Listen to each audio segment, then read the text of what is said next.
radio station talking about, I'm going to destroy Steve Harvey. And I'm going, wait, we're doing comedy.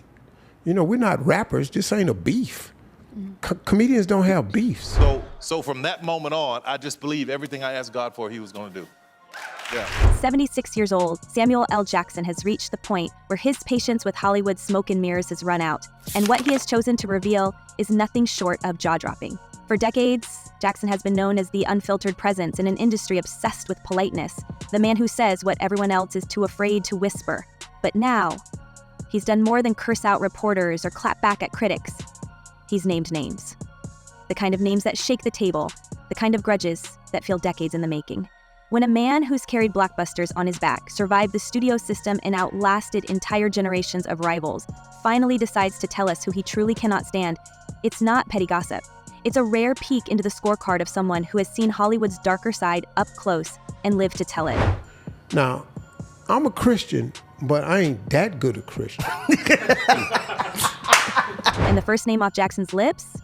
Steve Harvey. To most people, Harvey is the smiling host of Family Feud, the man with the flashy suits, the big laugh, the empire of books and talk shows. But behind that perfect lineup and motivational speeches lies a shadowy history that Samuel apparently never forgot. The whispers of tension go all the way back to the original Kings of Comedy tour. That tour should have been nothing but victory laps. Spike Lee behind the camera, sold-out arenas, 4 titans of stand-up on one stage. But according to people who were there, Harvey's rivalry with Bernie Mac poisoned the backstage air. And Bernie wasn't just another comedian to Jackson. He was a close friend, a brother in arms. The rumor is that Steve maneuvered behind the scenes, angling for roles Bernie had lined up, even calling producers to nudge him out of the way. Ed Lover swore Bernie himself told him Harvey tried to snatch his Ocean's 11 role. Cat Williams went even harder, saying flat out that Harvey was acting like he was funnier than Bernie while plotting to replace him. And I've heard Kevin Hart say certain things, but I've stayed quiet about it. Now Bernie is gone, taken too soon in 2008, and Jackson has carried that grief like armor. Is it really any surprise he would still harbor rage against the man who, in his eyes, disrespected his friend? Jake the Entertainer admitted the beef was real enough to derail future tours. Bernie's own daughter recently praised Cat Williams for defending her father's legacy and shading Harvey. Layer all of that with the fact that Harvey has never been able to fully shake the accusations, denying one day, smoothing it over the next, and we start to see why Samuel's dislike feels less like a feud and more like loyalty from beyond the grave. For Jackson, this isn't showbiz politics. It's personal. When it comes to dating, Lori ain't got a damn thing. I got it. And then there's Harvey's household. The headlines about his wife Marjorie and her alleged ties to men with very dangerous pasts have never fully disappeared. Her ex, Jim Townsend, served over 2 decades for moving serious weight, and his memoir painted her as knowing far more than she let on. Another ex, Donnell Woods, was allegedly cut from the same cloth. Whether or not she was ever directly involved, those links gave plenty of ammunition to Harvey's critics, who painted him as a man who reinvented himself while quietly sidestepping chaos. To some, it's redemption. To others, opportunism. Jackson seems to be firmly in the latter camp, seeing Harvey as someone who capitalized on other people's pain and carved out his throne in Hollywood with more calculation than talent. Was that resentment always about Bernie, or was it also about a bigger picture, Samuel looking at Harvey as the very embodiment of Hollywood's fakery? Authenticity, I felt like more, and I could be wrong, I don't know your guys' relationship. It felt like you guys had like a relationship before, and then something bitter in between it. What's the real story? And just when we thought that was as explosive as it could get, Jackson dropped a name nobody expected. Oprah Winfrey. If Harvey was predictable given the history, Oprah was the shockwave. Oprah is supposed to be untouchable, the cultural saint, the billionaire who built an empire out of empathy. But Jackson, it seems, has never been dazzled by the glow. His alleged view of Oprah isn't as the warm, inspirational figure we see on magazine covers, but as what insiders call a handler. Someone who protects the system rather than challenges it. We've heard rumblings of this before, Monique accusing Oprah of siding with the studios, Seal blasting her for knowing about Weinstein, Rose McGowan outright calling her fake. Samuel's inclusion of her name suggests he agrees with the darker interpretation, that Oprah's empire was built not just on elevating voices, but on deciding which voices got silenced. Oh, God, this host. Take the Tyler Perry connection. Oprah helped Perry rocket from playwright to mogul, but at what cost? The speculation has always been that she used him as both a protege and a shield, promoting his Medea franchise while making sure he stayed in the lane that benefited her network. To Samuel, who has never tolerated being controlled, this would look less like mentorship and more like entrapment. And then there's the Precious controversy. when Monique refused to promote the film for free and suddenly found herself labeled difficult, a career-ending scarlet letter. Oprah's involvement there has never been fully forgiven by Monique, and maybe not by Jackson either. Add in Oprah's past friendships with men like Harvey Weinstein and John of God, the so-called healer, later exposed for grotesque abuses, and the picture gets even murkier.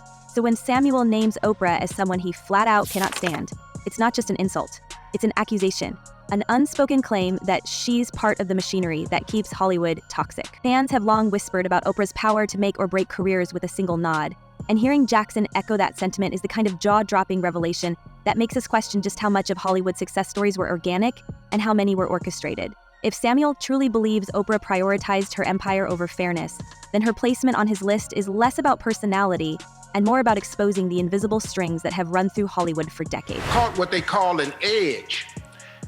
And I was going so fast, I thought I had it. I was in the air so long. And that leaves us wondering, if Steve Harvey represents opportunism and Oprah symbolizes the power brokers who decide which stars shine and which fade, what does it mean that Samuel has finally spoken their names out loud? Hollywood insiders are buzzing, fans are split between shock and applause, and everyone wants to know how far these revelations will ripple, because if this is only the beginning of Jackson's unfiltered truth, then the next names on his list will take us even deeper into the battles. That the backlash was immediate. Within minutes of Samuel's comments making the rounds, social media lit up like wildfire. Some fans were cheering, calling him a real one for finally voicing what many had long suspected about Hollywood's most polished faces. Memes popped up, splicing clips of Samuel in Pulp Fiction with captions about him finally unloading his wallet of grudges. Others took to Twitter and Instagram to praise his courage, saying he had nothing to gain and everything to lose, yet still decided to speak his truth. But not everyone was applauding. Critics accused him of stirring chaos in an industry already teetering under scandals, arguing that his words could tarnish legacies and divide communities that need unity. The split was sharp, half the audience ready to crown him as Hollywood's last honest man, the other half calling him bitter and reckless. This is what the one lesson I came away from with the Oprah show, is that the common denominator in our experience is that we all want to know that. Behind the scenes, the reaction was just as tense. Publicists scrambled, issuing polite no-comment statements or quietly nudging their clients to avoid adding fuel. A few industry veterans defended the names on Jackson's list, pointing to philanthropy and achievements as proof they didn't deserve the shade. Others, more tellingly, chose silence. That silence spoke volumes. In an industry where reputations are guarded like gold, nobody wanted to take the risk of choosing sides against a man as respected and feared as Samuel L. Jackson. Insiders whispered that studios were already on alert, watching carefully to see if this outburst would snowball into something bigger. After all, if one legend had the guts to speak, who else might follow? Then came the most delicate name of all, Tyler Perry. To outsiders, Perry is the self-made billionaire mogul who built a studio empire in Atlanta and turned the character of Medea into a global brand. But to insiders, the story isn't so straightforward. There's long been a whisper that Perry, despite his empire, has never been fully respected by the Hollywood elite. His Medea franchise brought him riches, but also relentless criticism, with some arguing it reduced his credibility as a serious filmmaker, and hovering over all of that was Oprah. The rumor mill has painted a picture of her as both mentor and puppeteer, allegedly steering Perry's creative choices to serve her empire's needs. Did she nudge him toward leaning into Medea long past the point it should have ended? Was she the one who pushed for shows and films that critics said catered to stereotypes, keeping Perry boxed into one corner while his potential as a dramatic director went underdeveloped? For Samuel, who's always prided himself on authenticity, watching a fellow Black creative molded and packaged for maximum profit might have been unbearable. Some speculate his grudge against Oprah isn't about his own career at all, but about what he saw her doing to Perry. Imagine being in Samuel's shoes, looking at a man with the drive and skill to run one of the largest studios in America, yet constantly dismissed as the guy in the dress. That dress, Perry has said, was his choice, but for critics, the optics fed directly into decades of debate about Hollywood forcing Black men into roles that undermined them. If Samuel believed Oprah played a part in that, then calling her out was more than personal. It was an act of defiance against the system itself. Why are you trying to tell me to do something that I'm not contractually obligated? This isn't speculation without precedent. Monique famously accused Oprah and Perry of blackballing her after she refused to do free promotion for Precious. That feud dragged on for more than a decade, with Monique still waiting for public apologies. She claimed Oprah crossed the line by putting her estranged family on television without her blessing. Meanwhile, Perry admitted he heard the criticism about Medea, but insisted it was always his decision. Still, when you connect those dots, the fallout with Monique, the long-running questions about Perry's creative autonomy, and Oprah's history of picking which stars get her golden touch, it starts to look less like coincidence and more like a pattern. And Samuel, who has always railed against manipulation, may have simply said out loud what others only dare whisper. There was this story that Meghan, had her people approach someone about a divorce book. But I mean, imagine if Meghan left Harry, it would destroy her reputation. She would be eviscerated publicly because she's already slipped into this kind of category on social media, the way that pop culture commentators talk about her. They lump her in with Amber Heard, they lump her in with, these other famous women who are perceived as, being narcissistic or, being controlled. The fan conversation shifted almost immediately. Was Perry a victim of Oprah's influence? Did Oprah weaponize her power to build her empire at the expense of others? Supporters of Jackson pointed to the long trail of controversies. Seal accusing Oprah of knowing about Weinstein, Rose McGowan blasting her as fake, 50 Cent admitting he once beefed with her for dismissing hip-hop entirely. Each of these moments chips away at the glossy image of Oprah as untouchable queen of media. Critics, however, insisted that her track record of philanthropy and empowerment outweighs the whispers, dismissing Samuel's stance as bitter resentment. But as the debate raged, one thing was undeniable. The conversation had shifted. Oprah wasn't just the mogul on magazine covers anymore. She was now front and center in a storm about control, influence, and the real cost of power. Hollywood insiders are already predicting ripple effects. Some say Perry may distance himself quietly from Oprah's orbit, choosing to emphasize his independence and creative ownership. Others think Oprah will remain silent, refusing to dignify Jackson's claims with a response, just as she has done with other controversies. But silence isn't the same as dismissal. Silence can look like strategy, especially when more and more voices are starting to agree with what Samuel has implied. If the man known for his brutal honesty says, "You're part of the problem," can that accusation really be ignored? But what people don't know is the efforts that I've gone to resolve this privately, both with my brother and with my father, constantly for the last 6 years, but especially the last 2. I think my mother would realize the missed opportunity with Meghan being part of the institution, part of the monarchy. And I think she is looking forward to the time when William and I see eye to eye and are joined at the hip again. Hollywood has always sold itself as a dream factory, but behind the polished interviews and curated smiles lies a relentless pressure cooker. For stars at the top, every interaction becomes a negotiation, every word weighed against potential fallout. Feuds that might seem petty to outsiders often linger for decades because the stakes are higher than pride. They shape reputations, dictate casting decisions, and sometimes determine whether a career thrives or collapses. The need to maintain the illusion of unity often means swallowing grudges in silence, and that silence becomes corrosive over time. For someone like Samuel, whose career has spanned more than 40 years, the accumulation of unspoken resentments can feel like carrying invisible chains. Each time a peer takes credit, each time an ally is undercut, each time the industry rewards opportunism over authenticity, the memory sticks.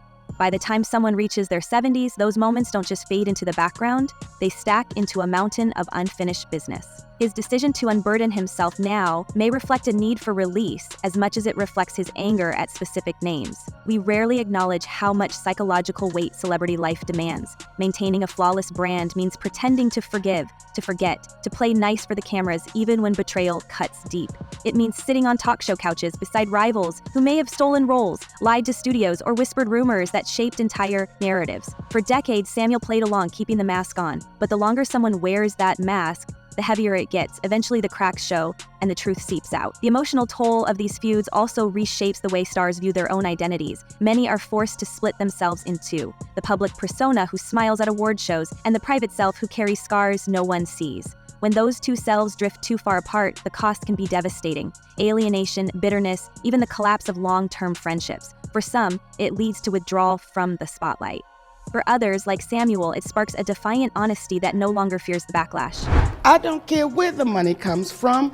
He said, well, I'm not in the business of writing checks for free. I said, and I'm not in the business for working for free. So we have a mutual agreement. In this light, Samuel's words feel less like scandal for scandal's sake, and more like a human being reaching a point of no return. His age, his legendary status, his survival through Hollywood's most ruthless decades. All of it converges into a moment where the need for truth outweighs the need for diplomacy. If even the most composed and respected figures feel compelled to shatter the facade, then it raises a sobering question. How many others are quietly suffocating under the same emotional burden, waiting for their own breaking point? And here's where the real twist comes. Those close to Jackson say he's not finished. This wasn't a one-off rant. This was the opening shot. At 76, with nothing left to prove, Samuel may be preparing to burn bridges and light up truths that have been buried for decades. Think about it. If his loyalty to Bernie Mac kept him quiet for years, what other stories has he been sitting on? How many betrayals, manipulations, and backroom deals has he witnessed during his long reign in Hollywood? If he's finally decided it's time to talk, then the floodgates could open wider than anyone expects. It's like haters. When you get haters, you know, people's opinion of you is none of your business. I have lots of haters. And that's the nightmare scenario for Hollywood's elite. Because if one legend speaks, others might follow. We could see more veterans exposing feuds, calling out betrayals, pulling back the curtain on the very system that has kept them silent. Imagine the domino effect. Actors, directors, producers stepping up with their own receipts, their own grudges, their own scars. Hollywood runs on image, and the moment those images start cracking, the machine struggles to function. If Samuel Jackson's words are anything to go by, Hollywood's biggest stars may never look at each other the same way again. So the question is, who's next to be exposed? Is this the beginning of a reckoning, or just one man's cathartic outburst? Drop your thoughts in the comments, because this story is far from over. Until next time, stay sharp, stay curious, and remember, Hollywood's shine is only as bright as the secrets it hides.